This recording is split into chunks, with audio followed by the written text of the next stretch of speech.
चाणक्य कहते हैं, आलस्यम ही मनुष्यणा शरीरस्थो महान रिपुनास्त उद्यम समो बंधु कृत्वा यम नावसी दति।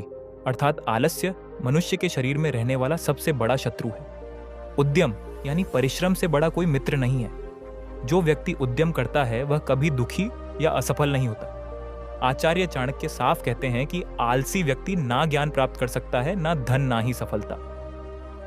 नमस्कार दोस्तों, स्वागत है आपका मोटिवेशन गुरु यूट्यूब चैनल पर। आज की इस वीडियो में हम बात करेंगे आलस्य के बारे में।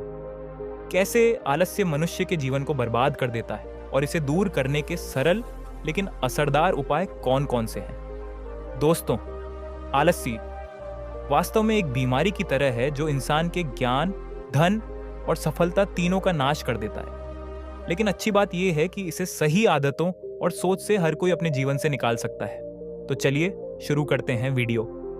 लेकिन उससे पहले आपसे एक छोटी सी गुजारिश है।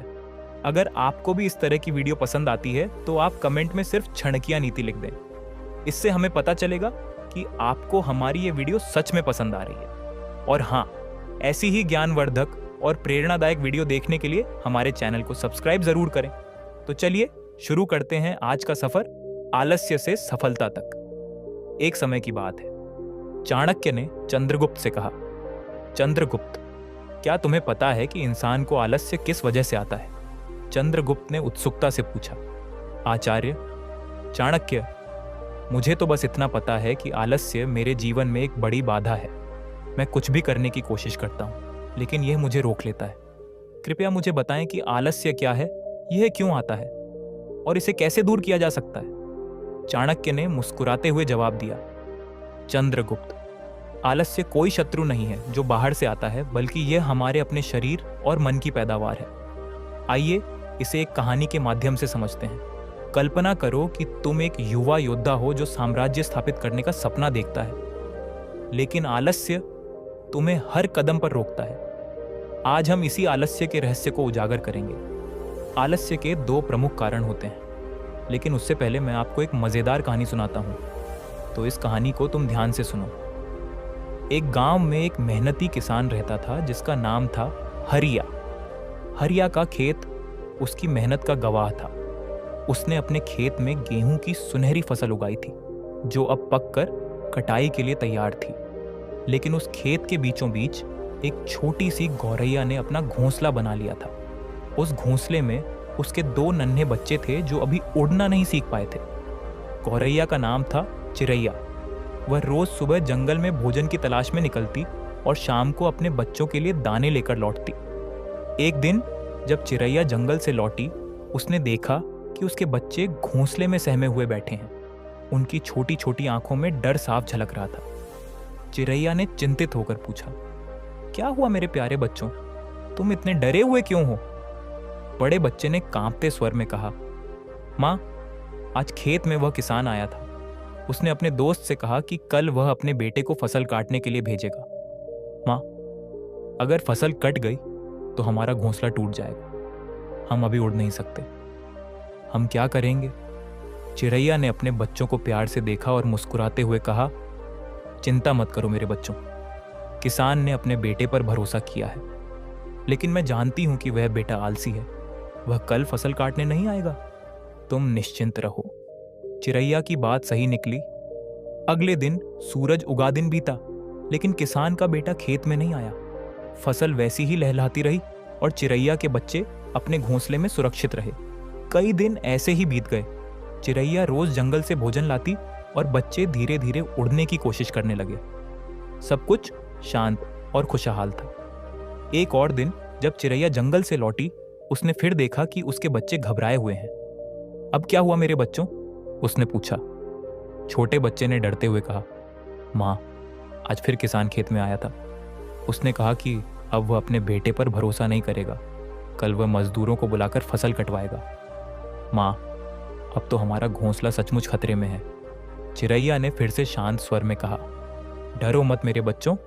किसान अब मजदूरों पर निर्भर है, लेकिन मैं जानती हूं कि मजदूरों को अपने काम से मतलब होता है और वे शायद ही समय पर आए।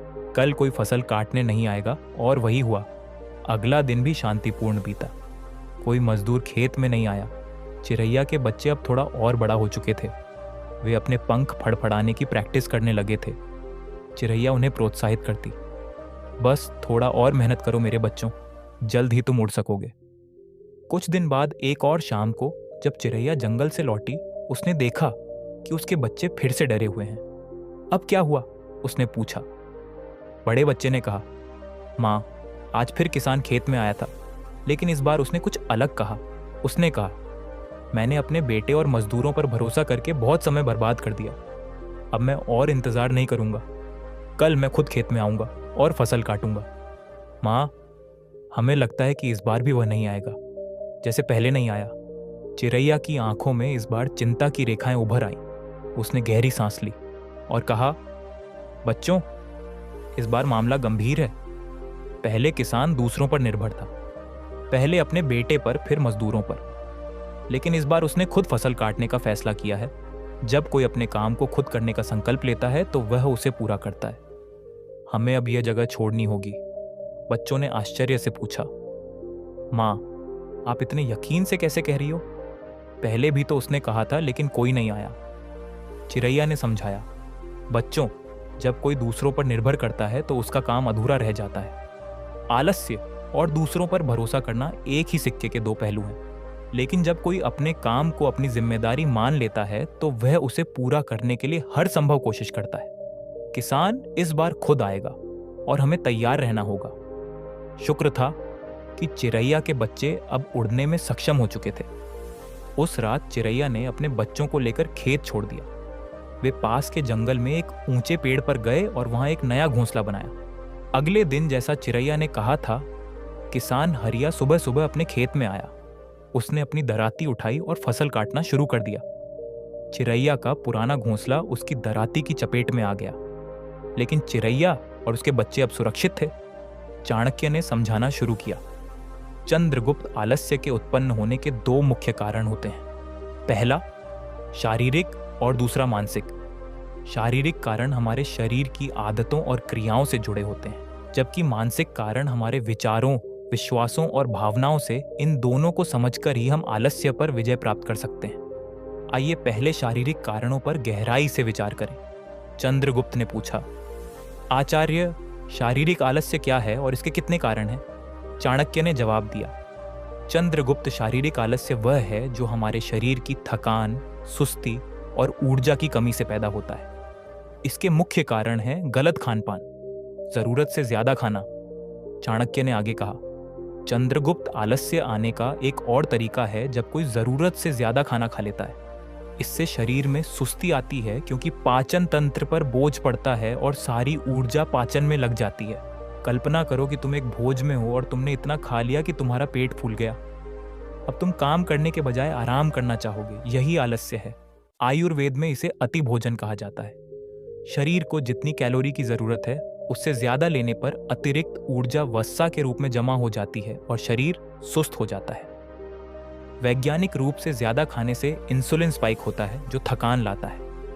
यदि तुम योद्धा बनना चाहते हो तो भोजन हमेशा 80% पेट भरकर करो। 20% जगह पाचन के लिए छोड़ो। 2 गलत शारीरिक मुद्राएं। चाणक्य ने कहा, चंद्रगुप्त, हमारे बैठने, सोने और चलने का तरीका भी आलस्य को प्रभावित करता है। क्या तुमने कभी ध्यान दिया कि तुम कैसे बैठते हो? क्या तुम्हारी रीढ़ सीधी रहती है? क्या तुम सोते समय अपने शरीर को संतुलित रखते हो? तथागत बुद्ध को देखो, उनका बैठना, सोना और चलना एक संतुलन और सामंजस्य का प्रतीक है।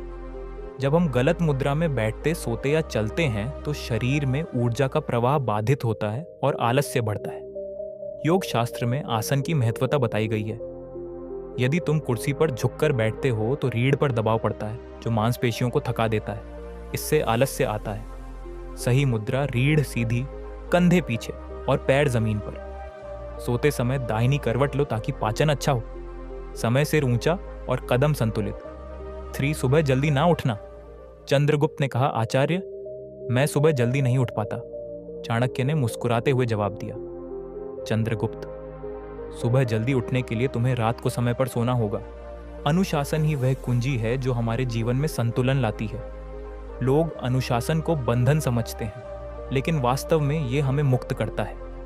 जब तुम समय पर सोओगे और सुबह जल्दी उठने का संकल्प करोगे तो आलस्य अपने आप कम हो जाएगा। ब्रह्म मुहूर्त में उठना यानी सूर्योदय से 1 घंटे 50 मिनट पहले शरीर को ऊर्जा देता है। देर रात जागने से मेलाटोनिन हार्मोन बिगड़ता है जो आलस्य लाता है। सलाह, रात 10 बजे सो सुबह 5 बजे उठो, इससे तुम्हारा दिन उत्पादक होगा। मानसिक आलस्य के कारण, चाणक्य ने कहा। चंद्रगुप्त अब मानसिक आलस्य पर आते हैं। आलस्य का सबसे बड़ा कारण हमारा मन है। इसके कारण हैं पुरानी गलत धारणाएं, गलत संगति, मन की स्पष्टता की कमी, ज्यादा सोचना, कार्य का कोई बड़ा कारण ना होना और लक्ष्य का ना होना। 1. पुरानी गलत धारणाएं। चंद्रगुप्त, हम अक्सर सोचते हैं कि हम पहले जो नहीं कर पाए वह अब भी नहीं कर सकते। ये गलत धारणा हमें आलस्य की ओर धकेलती है। तुम आज वही व्यक्ति नहीं हो जो तुम पहले थे। समय बदल चुका है, तुम बदल चुके हो। जब हम खुद को सक्षम नहीं मानते तो आलस्य स्वतः हमें घेर लेता है। यह धारणा बचपन की असफलताओं से आती है, लेकिन याद रखो हर असफलता सीख है। सकारात्मक सोच अपनाओ। दूसरी गलत संगति। कभी कभी आलस्य हम में नहीं होता बल्कि हमारे आसपास के लोगों से आता है। यदि तुम आलसी लोगों के साथ समय बिताओगे तो उनके विचार और व्यवहार तुम पर असर डालेंगे। 3. ज्यादा सोचना भी आलस्य का एक रूप है। जब हम किसी काम पर जरूरत से ज्यादा विचार करते हैं तो कार्यवाही रुक जाती है। इससे आलस्य आता है। 4. लक्ष्य का ना होना। चंद्रगुप्त, एक लक्ष्य का ना होना। एक ऐसा लक्ष्य जो तुम्हें हमेशा काम करने के लिए प्रेरित करे। तो लक्ष्य विहीन होना भी आलस्य की वजह है। बिना लक्ष्य के जीवन दिशाहीन होता है और आलस्य घर कर जाता है। बड़ा लक्ष्य जैसे साम्राज्य स्थापना प्रेरणा देता है। छोटे लक्ष्य सेट करो। चंद्रगुप्त ने पूछा, आचार्य, तो मैं आलस्य को कैसे दूर करूं? चाणक्य ने कहा, चंद्रगुप्त, अभी से शुरू करो। विचार बदलो, संगति बदलो, लक्ष्य स्पष्ट करो, शारीरिक आदतें सुधारो।